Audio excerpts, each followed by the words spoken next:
prier, nous allons plutôt prendre la Bible.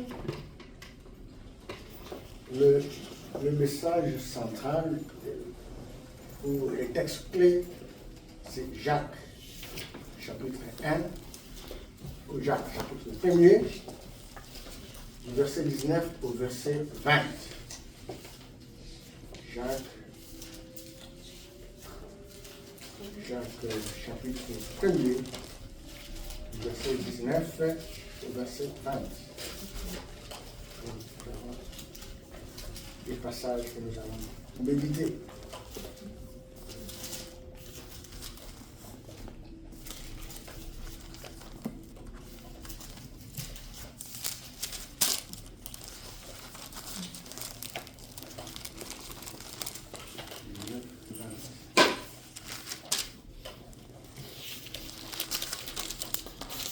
Alors, si nous sommes là, nous allons nous mettre debout pour la méditation.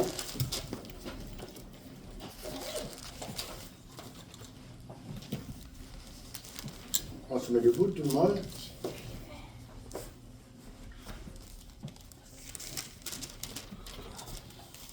Est-ce que tout le monde m'écoute?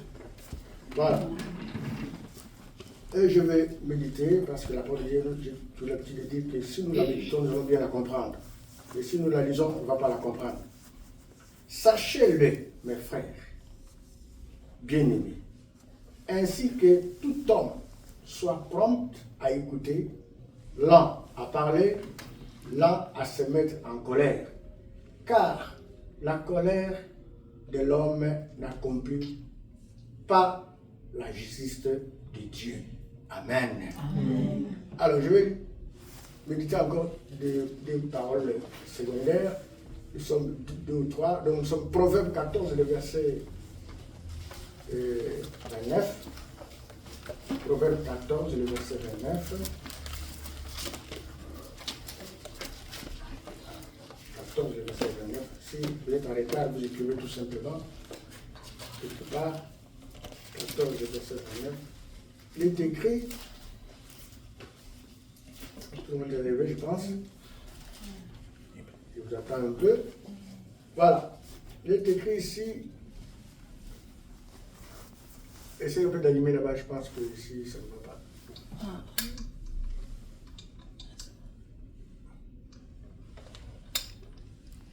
Alors, il est écrit, celui qui est lent à la colère a une grande intelligence.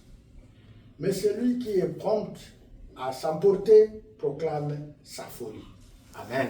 Amen. Alors, je continue, Proverbe 17, rapidement, le verset 27. Il est écrit encore là-bas. Je lis au nom de Jésus. Celui qui retient ses paroles connaît la science. Et celui qui a l'esprit calme est un homme intelligent. Amen. Amen. C'est la parole de Dieu. Alors, je finis avec Ecclésiaste 7, le verset 9. Là, je ne vous ai pas allé chercher, moi je vous lis seulement 7, le verset 9. Il est écrit, ne te hâte pas à ton esprit de t'irriter, car l'irritation repose dans le sein des insensés. Amen. Amen. Voilà, on peut prendre sa place. Écoutez, tout ce que nous allons méditer là, ça nous amène à penser à la santé mentale. C'est donc conduit à la guérison de notre mental. Les gens peuvent parler de santé mentale de manière, santé mentale, on donne des explications, mais nous avons la guérison spirituelle. C'est la parole de Dieu qui nous guérit. Amen. Qui guérit notre santé mentale. Cette parole que nous avons méditée. C'est pourquoi nous allons intituler ce thème la maîtrise de soi. Amen. Amen. La maîtrise de soi fait partie de la guérison mentale. Et la maîtrise de soi, c'est synonyme de la maîtrise de la langue et de la maîtrise de quoi? De la colère, comme nous avons dit. Si nous arrivons à maîtriser notre langue, nous arrivons à maîtriser notre colère, nous serons comblés. Et la maîtrise de soi sera une réalité dans notre vie. Et pourquoi j'ai intitulé ça maîtrise de soi? La maîtrise de soi, c'est aussi un fruit de l'esprit que nous, enfants de Dieu, nous devons développer. Donc, la maîtrise de soi, c'est le début de la guérison mentale. Celui qui a la maîtrise de soi doit avoir la maîtrise de sa langue, doit avoir aussi la maîtrise de la colère. Quand je parle de la langue, de la parole, comme nous avons médité, que tout homme soit prompt à écouter, lent à parler, lent à se mettre en colère. Car la colère de l'homme n'accomplit pas la justice de qui? De Dieu. Ici, l'épître de Jacques que nous avons lu, dans l'ensemble, l'épître de Jacques parle de la foi. Quand vous commencez au premier chapitre jusqu'à la fin, ça parle plus de la foi. Mais spécifiquement dans ce passage que nous venons de lire, Jacques met l'accent sur l'écoute. Jacques met l'accent sur la retenue dans nos paroles. Qu'est-ce que nous parlons? Qu'est-ce que nous disons? Nous sortons dans nos bouches. Parce que le proverbe va dire quelque part que le pouvoir de la mort et de la vie est dans notre bouche. Amen. Tu peux te tuer par tes paroles et tu peux te donner aussi la santé par tes propres paroles. Donc, Jacques veut nous demander aussi de contrôler notre colère. Mon frère, ma soeur, nous devons noter, comme nous venons de méditer dans Proverbe 14, 29, celui qui est lent à la colère a une grande intelligence. Amen. La colère humaine non maîtrisée. Si tu ne maîtrises pas ta colère, cette colère-là ouvre de grandes portes spirituelles pour l'ennemi, que ce soit dans nos maisons, dans nos familles, même au lieu de travail. Quand tu ne maîtrises pas ta colère, tu peux faire des choses catastrophiques que tu ne sauras pas réparer. Amen. C'est pourquoi Dieu nous demande de maîtriser notre colère, de maîtriser notre langue. Et Christ nous a dit que nous ne serons pas hâtes à nous irriter. Nous ne serons pas pressés à nous mettre en colère. Nous devons toujours vérifier. Nous devons toujours voir quelque chose, qu'est-ce qui se passe. Donc, la maîtrise de soi, c'est la clé, une grande clé de victoire spirituelle. Une grande clé de victoire spirituelle et relationnelle. Quand tu as la maîtrise de soi, tu es déjà victorieux sur le plan spirituel, tu es aussi déjà victorieux sur le plan relationnel avec tout le monde. Amen. Très important. C'est pourquoi le premier point que nous allons méditer, nous allons développer, c'est l'humilité du cœur. Dans ce que nous avons lu là, pas mal de choses. Dieu nous parle de l'humilité de quoi? Du cœur. Premier point, humilité du cœur. Vous avez vu là, nous avons dit être prompt à écouter. Dans Jacques, nous avons dit être prompt à écouter. Celui qui est prompt à écouter, c'est cette personne qui a l'humilité de quoi? Du cœur. Notre cœur doit être humble. Si tu as un cœur humble, tu dois avoir l'esprit d'écoute. Tu dois écouter.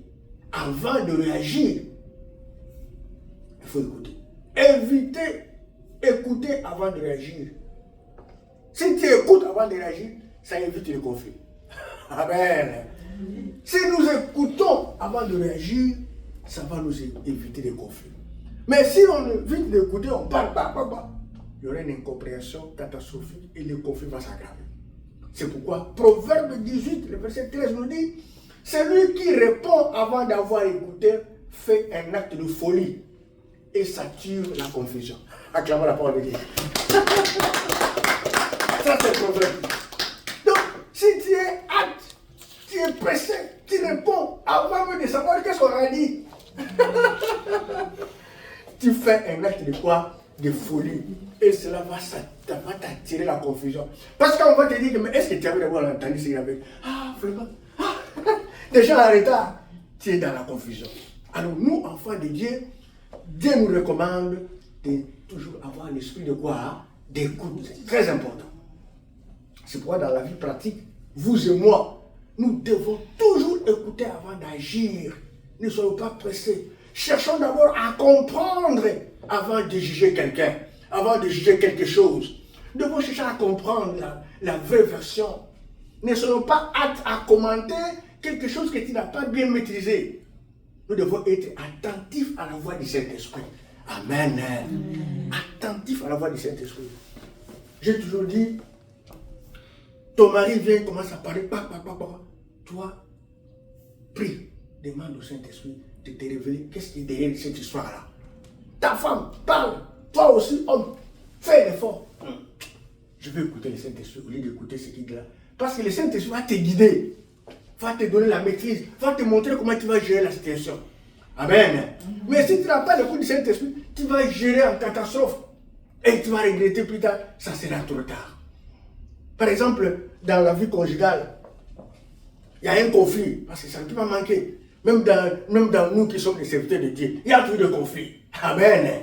Ça ne peut pas manquer. Personne n'est épargné. Mais s'il y a un conflit en famille, dans le couple, écoutez, sans interrompre quelqu'un. Amen. Écoute d'abord ce que ton mari parle. Écoute d'abord ce que ta femme parle, sans l'interrompre. C'est très important en famille. C'est très important. Tu l'écoutes. Parce que sinon tu vas prendre des paroles à la volée et tu vas dire quelque chose que lui-même ne pense pas. Et ça sera compliqué pour réparer ça. Il y a des hommes, des femmes qui sont un peu délicates, tu vas dire, pardon, je te parle de toi. Maintenant tu vas faire quoi?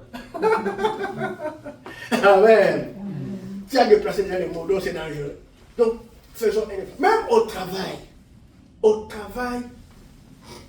dans le lieu de travail, même si tu entends les gens ont fait ceci, vont parler mal de toi, cherche d'abord la clarification de la chose. Tu dois comprendre de quoi il est question. Qu'est-ce qu'on a dit? C'était quoi? Quelqu'un te parle, la clarification. Moi, j'ai toujours dit à ma soeur, je ne veux pas citer son nom, quand il me dit que je dis, parle seulement. Dis-moi tout. Quand je l'écoute, je vais dire, ok, c'est bon. Nous allons dire à Dieu, ne veut pas se récupérer. Amen. Cherche la clarification avant de réagir. Ne réagis pas brusquement, sinon tu vas commettre une erreur grave. Même au travail. Ici à l'église, tu dois recevoir la correction avec humilité. Amen. Ne dis pas, cet homme de Dieu là, ce pasteur là, ce qu'il disait là, il s'attaque à moi. Non, avec humilité. Nous, on ne dit rien. Tout ce que nous disons, c'est la parole de qui? De Dieu. Nous n'avons rien à dire. Nous sommes que des instruments. Tout ce qu'on a médité ici, est-ce que moi j'ai écrit quelque chose dedans? Non.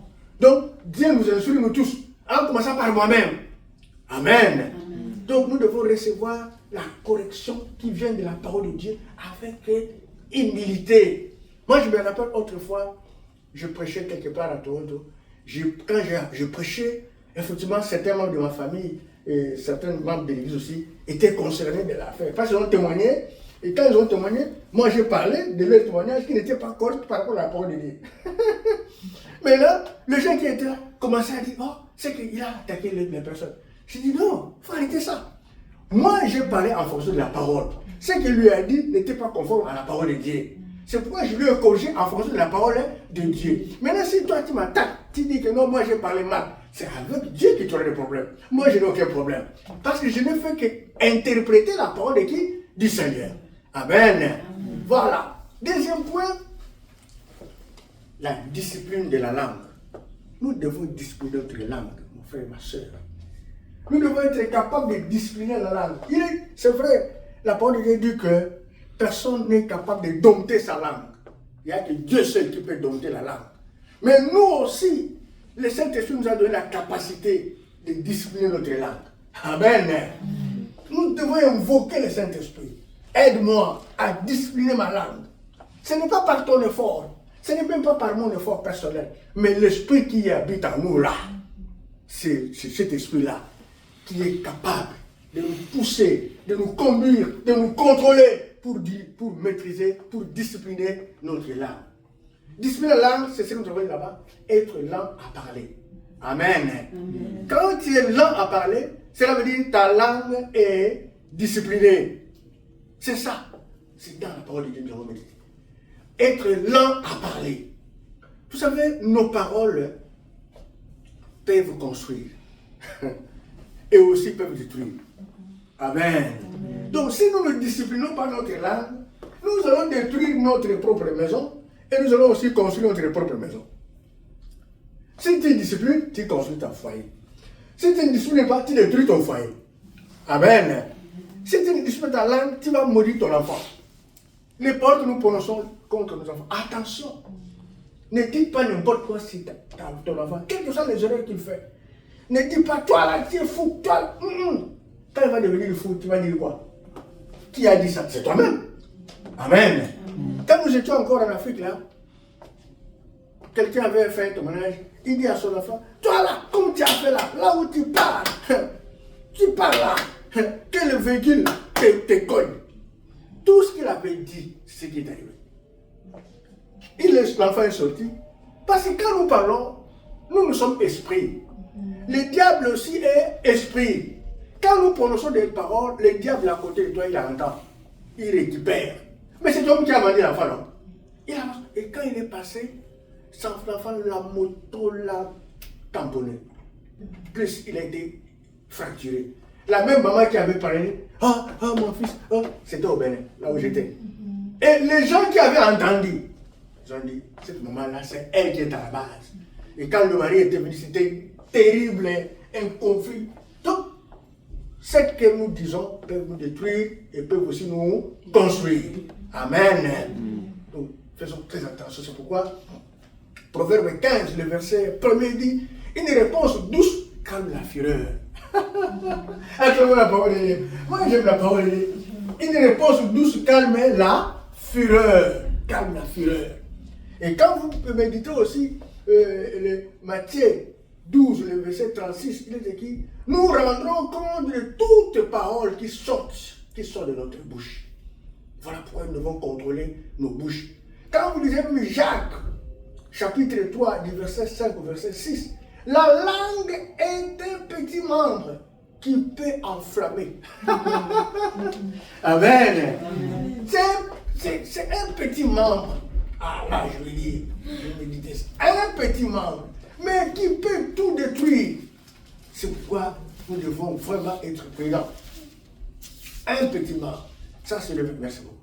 Nous sommes au verset Jacques 3, le verset 5 à 6. Regardez ce qui est dit là-bas.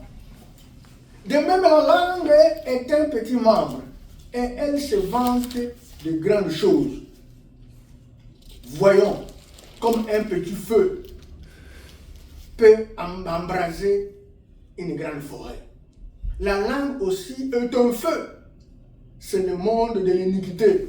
La langue est placée parmi nos membres, suyant tout le corps, enflammant le cours de la vie, étant elle-même enflammée par la gênée. Amen. Amen. Ça, c'est la parole de Dieu. Tu as entendu? La langue, c'est un petit membre, mais peut enflammer tout. Nous bénissons par la langue. Nous bénissons aussi par la langue.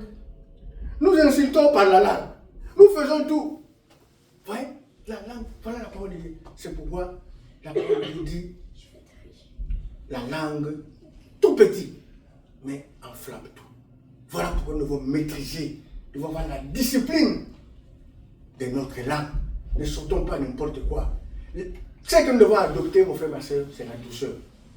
La douceur est une force spirituelle. Amen. Une grande force spirituelle. C'est parmi le fruit de l'esprit qui se trouve dans Jacques 5, le verset 22 au 23. Il y a la douceur parmi le fruit de l'esprit. Il y a aussi la maîtrise de soi. La maîtrise de soi, c'est le fruit de l'esprit, comme nous l'avons intitulé. Quand tu as la maîtrise de soi, tu as la douceur.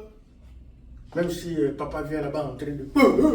comme nous aimons toujours faire voir aux gens comme si nous étions le roi des rois ici, alors que nous sommes rien devant la mort, nous sommes tous égaux. Même quand il y a un problème qui arrive, on tremble et tout. Mais souvent, devant les femmes, nous, on fait semblant d'être, je ne sais pas comment là. Parce que Dieu a dit que nous sommes des chefs, alors nous abusons parfois. Amen. Et il faut avoir la maîtrise. Surtout nous les mamans. Et la maîtrise. La Bible a dit, une femme sage bâtit quoi? Sa maison. Ne soyons pas enflammés.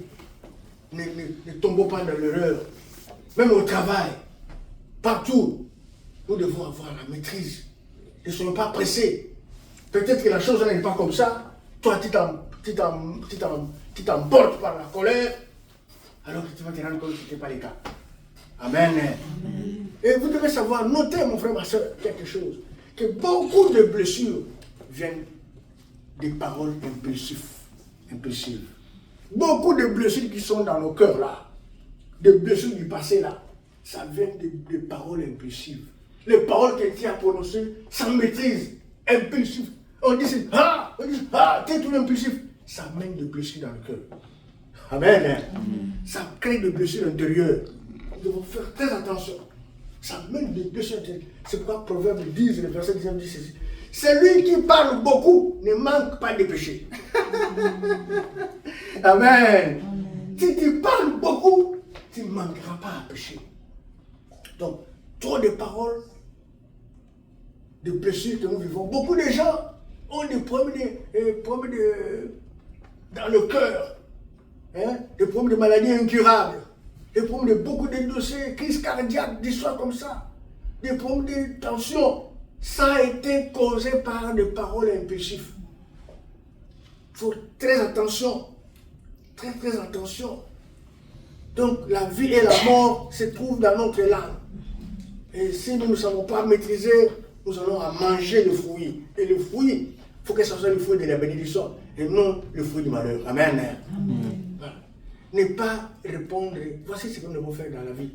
Ne répondons pas sous l'émotion. Ne répondons pas sous. Quand tu es sous l'émotion, ne réponds pas. Garde silence. Amen. Attendez quand l'émotion va finir. Là, tu vas parler. Parce que tu vas bien parler. Mais si tu es sous l'émotion, tu vas dire n'importe quoi. Et prions avant de parler dans un moment de tension. Quand il y a la tension à la maison, il y a la tension au travail, il y a la tension en famille, il y a la tension avec tes amis. Prie d'abord pour que le Saint-Esprit t'oriente. Amen. Prions d'abord. Évitons des paroles irréversibles. Parce que quand tu parles pendant qu'il y a la tension, tu as prononcé une parole qui ne sera pas facile à corriger. Amen. C'est comme je vous ai dit, la femme là a dit à son enfant, toi comme tu m'as fait ça, tu as volé ceci. Mais si l'enfant a volé quelque chose, même la nourriture, c'est pour ça que tu vas le maudire, tu vas prononcer des paroles bizarres. Maintenant, elle plairait pourquoi? Elle a prononcé des paroles contre l'enfant. Et l'enfant a été tamponné. Maintenant, tu vas le réparer? Non, c'est déjà fini. Ce sont des paroles irréversibles, impossibles à réparer. Tu as déjà sorti dans ta bouche. Donc, faisons un effort. Même si quelqu'un te critique injustement, au lieu de répondre immédiatement, prenons quelques 10 secondes de silence. Amen. Partout où vous êtes. Ce n'est pas seulement en famille, ce n'est pas seulement au foyer, même au travail. Partout, prenez le silence. C'est très important. Ne réponds pas immédiatement. Garde-le silence d'abord. Observe-le. Ah my God. Observe-les. Tu le regardes seulement. Tu prends un silence. Même si tu peux parler, d'abord un silence. Prenez 3 minutes de respiration profonde. Et priez à l'intérieur de toi. Pendant que les choses se passent, toi commence à méditer. Commence à prier. Amen. Dans ton cœur. Dans ton cœur, commence à prier. Si tu vois aussi ça, les gens parlent trop. Au lieu de crier, prends seulement un papier, commence à écrire seulement. Acclame le Seigneur. Au lieu de répondre, prends seulement un papier, commence à écrire. Papa est en train de parler. Toi, tu gardes seulement ça, tu prends seulement un papier, commence à écrire. Écris tout ce que tu veux écrire. Oh, c'était à 8 heures, papa parlait ceci. Au lieu de prier, toi, tu écris seulement ce qu'il a parlé. Amen. Au lieu de crier, moi je prends ma femme me dit ceci, ce jour-là, j'écris seulement. Tout ça c'est pour éviter les tensions. Amen. C'est une bonne stratégie spirituelle, très importante. Acclame le Seigneur. Ah my God. Moi je Jésus appelle sa parole. Voilà. Troisième point, la victoire intérieure. Voilà, c'est 2 versets seulement, mais qui ont beaucoup d'inspiration. La victoire intérieure. Nous devons avoir la victoire dans notre intérieur, dans notre cœur. Comment avoir la victoire intérieure? Là où Jacques a dit, être lent à la colère. Amen. Si tu es lent à la colère, tu es victorieux. Amen. Tu es victorieux. Personne ne peut t'emballer. Tu es victorieux. Moi, je vous donne un exemple. Quelque part, là où on travaille, il n'a pas parlé. Je dis, ah, Seigneur, tu as entendu, non? Il a parlé. Il a parlé. Je dis, moi, je suis un grand, un âge comme ça. Comment il me justifie comme ça? Je n'ai rien dit. J'ai dit, Seigneur, occupe-toi de ton affaire, de son affaire. Le matin, j'ai dit comme ça. Oh, monsieur, excusez-moi. Oh, qu'est-ce que tu as fait? Oh, mais hier, là, ah bon, tu as dit quelque chose? Moi, je n'ai pas entendu. Il dit, alors, il était revenu. La personne était revenue comme elle. Je dis, ah, mais c'est déjà oublié. Je dis, moi, je n'ai rien entendu. Écoute, moi, je suis pasteur. Quand tu me dis quelque chose, c'est pas ça, c'est moi là. Je ne garde rien dans ma tête. Donc, j'avais déjà parlé, non? Oh, toi, tu me rappelles encore. Ça va, c'est. Ah, non, laisse tomber. Elle est restée stupéfaite, elle ne comprenait plus. Amen. Voilà comment Dieu frappe. Donc, faisons un effort d'avoir cette maîtrise-là. Moi, ce n'est pas un miracle. C'est Dieu lui-même. Quand il m'a fait traverser par le feu, là, dans ce désert-là, c'est là où Dieu m'a brisé. Mais il faut demander l'histoire à mon époux. Il va te dire ce que j'étais. C'est ce que je suis. Donc, c'est la grâce de Dieu. Amen. Amen. Nous devons, nous tous, demander la grâce de Dieu. Ce n'est pas par mon effort, détrompe-toi. Je suis un homme comme tout le monde. Mais quand tout le temps tu pries tes genoux, Saint-Esprit de Dieu, tout le monde a la maîtrise de soi. C'est le fruit de l'esprit. Dieu va le faire. Amen. Amen. Très important. Donc, la colère humaine, comme nous avons dit, est différente de la justice de Dieu. C'est pourquoi Proverbe 16, verset 32 dit, celui qui est là à la colère vaut mieux qu'un héros. Celui qui est là à la colère vaut mieux qu'un héros. Tu peux être héros du pays. Tu peux être le roi, je ne sais pas quoi, un héros. Hein, comme les héros là qu'on fait la publicité aussi au Canada.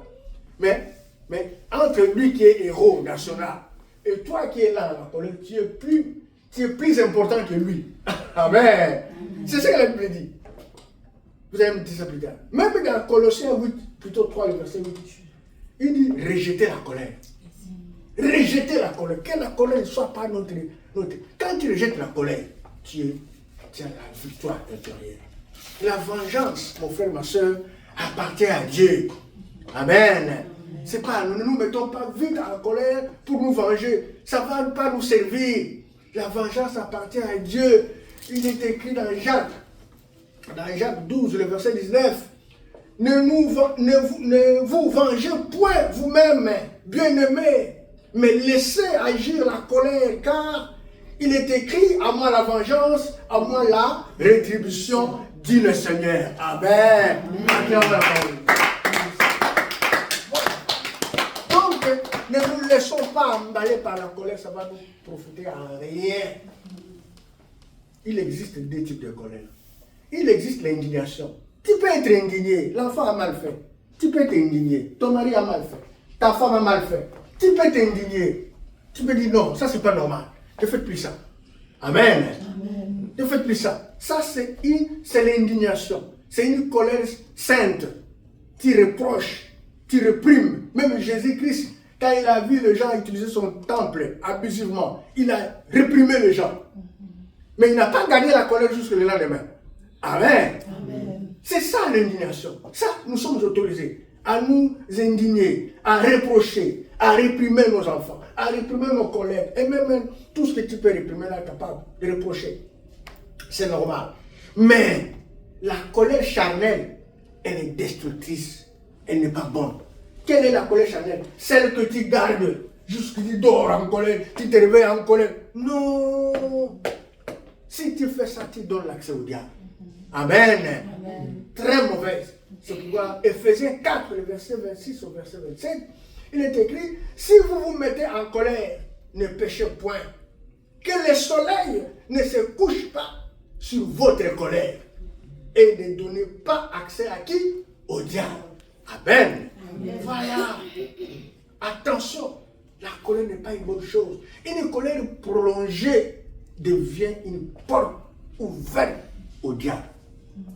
Quand tu prolonges la colère toute la journée, tu dors avec, Tu ouvres la porte. D'ailleurs, toute la nuit, tu verras des cauchemars en désordre. Qui n'a jamais vu ça? Quand tu dors en colère, la nuit, tu vas rêver des choses bizarres, des cauchemars.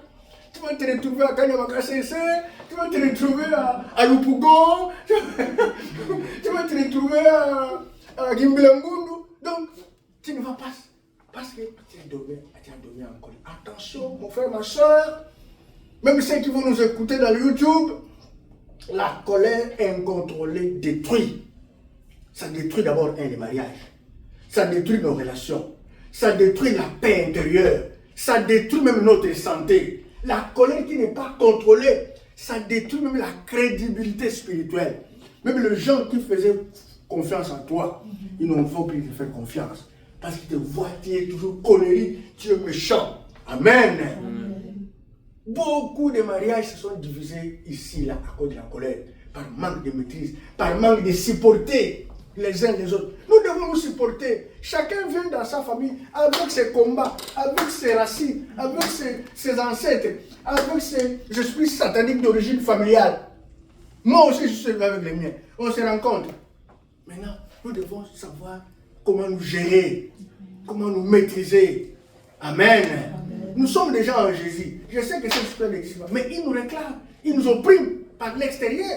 Parce que le diable n'aime pas le mariage. Le premier combat du diable, c'est le mariage. Pourquoi? Parce que c'est la première institution que Dieu a créée.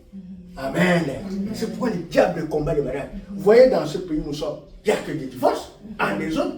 Parce qu'ils ne prient pas. Ils sont entraînés par l'esprit satanique. Et le diable profite de ça pour créer des divisions.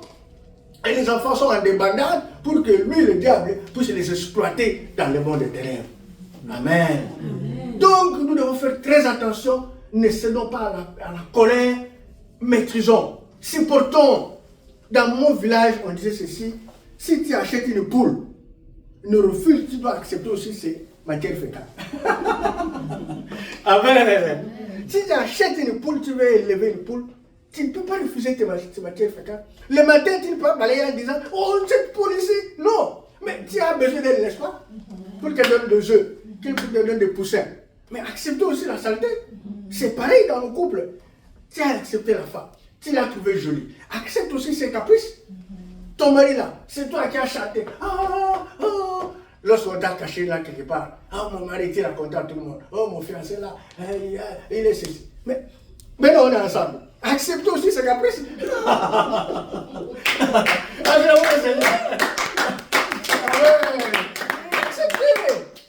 Acceptez. Que ce soit mari, que ce soit femme, acceptez. Moi, je ne vais pas parler de moi-même. Il faut que les gens parlent de moi. Sinon, si je parle de moi-même, on va dire, il se vante. Amen. Donc, acceptons. Donc, chacun de nous, nous devons identifier le déclencheur de la colère. Qu'est-ce qui est le déclencheur de ta colère? Tu dois identifier ça. Tu dois identifier. Moi, souvent, qu'est-ce qui m'énerve? Après, quand tu vois que tu arrives à cette étape-là, tu dis, oh Seigneur, pardon, calme-moi. Amen. Tu sais que non, quand ton mari dit ça, tu t'énerves. Quand tu trouves que tu es tenté d'aller dans ce chemin-là, tu dis, ce terrain-là, c'est un terrain glissant. Allez, tu tournes. Tu sais que ta femme, là, quand il est provoque de ce mari-là, il va dire ça. Et là, tu arrêtes, tu dis, par là-bas. Amen.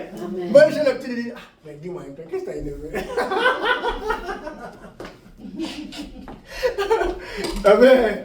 Voilà. Donc, nous devons identifier et nous devons prendre un temps de recul. Quand tu vois que ça chauffe, prends un temps de recul. Que ce soit à la maison, que ce soit au travail, partout.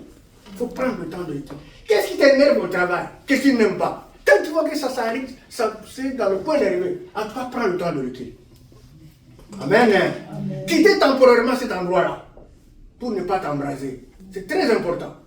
Demandez pardon rapidement s'il le faut. Demandons pardon rapidement, même devant ton mari, même devant ta femme. Demandons pardon rapidement, c'est très important. Avant que ça s'enflamme, dis ça, mon fils, mon chéri, pardonne-moi. Mon fils, ma fille, avant que maman s'énerve, maman, pardonne-moi s'il te plaît. Amen. Hein? Vous entendez? Papa, pardonne-moi s'il te plaît. N'attendez pas que papa s'énerve trop. Dis-moi, pardonne-moi. Très important.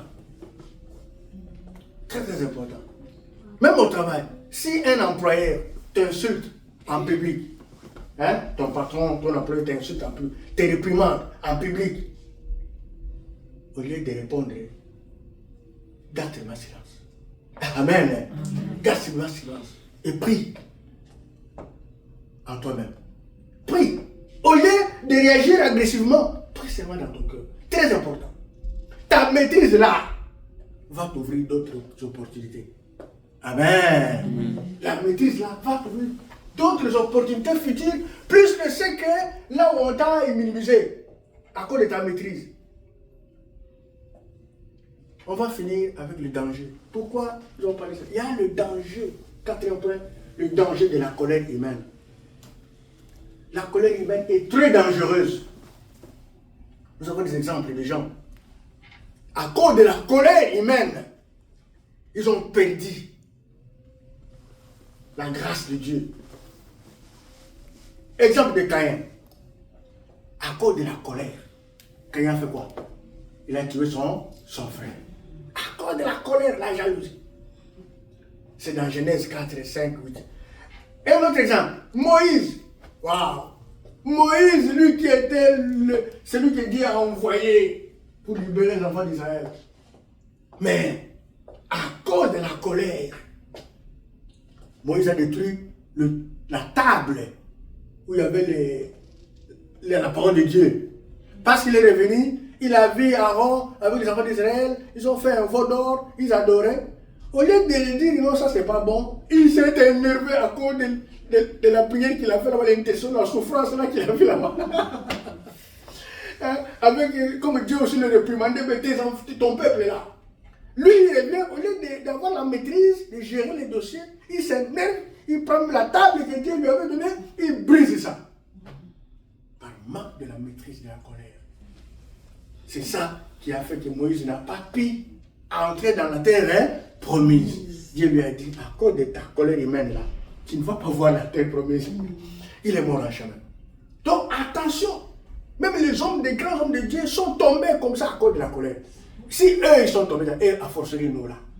Donc faisons un effort. Le Saint-Esprit est capable pour nous aider. Amen. Donc faisons très attention, ne cédons pas facilement. Je vais résumer notre prédication. Donc Jacques 1er, 19 à 20 nous enseigne que l'écoute protège les relations. Amen. Le silence protège la sagesse. Amen. La patience protège la destinée. Amen. La colère incontrôlée détruit la justice. Donc faites très attention. La vraie force spirituelle n'est pas dans l'explosion, mais dans la maîtrise de soi. Évitez d'exploser. Ça c'est mes frères au Congo. Quand quelqu'un dit, yo pour la sanine, yo paix. Toi aussi tu montres quoi? Toi tu veux faire quoi? Donc ça là, ce n'est pas bon. Au lieu d'exploser, il faut la maîtrise. Amen. Comme nous avons dit, la colère est souvent une porte de l'ennemi. Le manque de la maîtrise de soi détruit. Le silence stratégique, c'est très important. La maturité spirituelle de nous les chrétiens se voit dans nos réactions face à l'offensive. Amen. Notre maturité se voit face à notre réaction, face aux situations, à l'offensive. Quelqu'un t'a attaqué. Comment toi tu as réagi? C'est ça qui fait la différence entre les chrétiens et les païens. Mais si nous réagissons comme les païens, là, alors il faut enlever l'identité des chrétiens. Maintenant, la question que Dieu nous pose, comment toi tu réagis en face des problèmes? Comment tu réagis en face des provocations? Comment tu réagis en face de l'enfant qui t'a mal fait, qui a fait je ne sais pas quoi? Comment tu réagis? C'est ça la question que nous allons partir ensemble. Amen. Donc faisons un effort, que le Saint-Esprit nous aide, afin que nous puissions marcher selon la parole de Dieu. Acclamons le Seigneur.